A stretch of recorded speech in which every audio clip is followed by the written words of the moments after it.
Let's now tell you how the US Army is taking a major step with a program to install small portable nuclear reactors on military bases across the country. The initiative aims to supply selected bases with microreactors by the year 2028.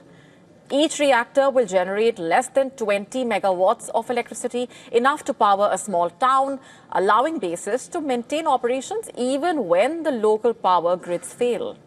And officials are saying the reactors will help keep critical systems running during bad weather, cyber attacks, or other disruptions. The Principal Deputy Assistant Secretary of the Army has said, "What resilience means to us is that we have power no matter what, 24/7, quote unquote. The reactors will be owned and operated by commercial companies, with the Army and Energy Department providing technical guidance and uranium fuel. 9 bases are being considered for the first phase of this program, with 2 microreactors planned for each base. Vendors for the reactors will be selected next year. The program has drawn strong interest from nuclear startups, many of which are developing microreactors, new fuel technologies, and uranium enrichment capabilities."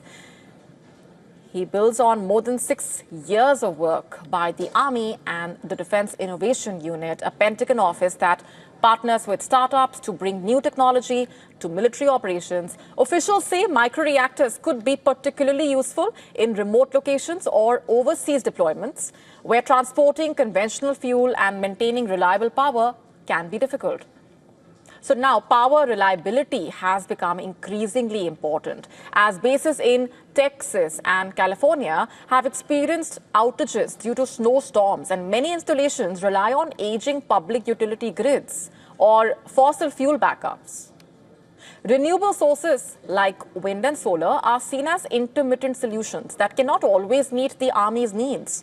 The push for microreactors also aligning with America's national security priorities. The Army is preparing for potential operations in the Pacific or Arctic regions where logistical challenges could affect the energy supply.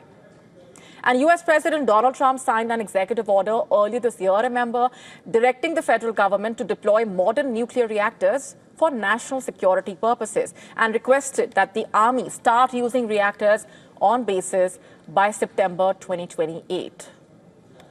While the US Army has not provided a clear cost estimate for the program, some funding will come from the Defense Innovation Unit budget. The Air Force is also exploring microreactor technology, with 8 nuclear power companies reportedly competing to supply bases.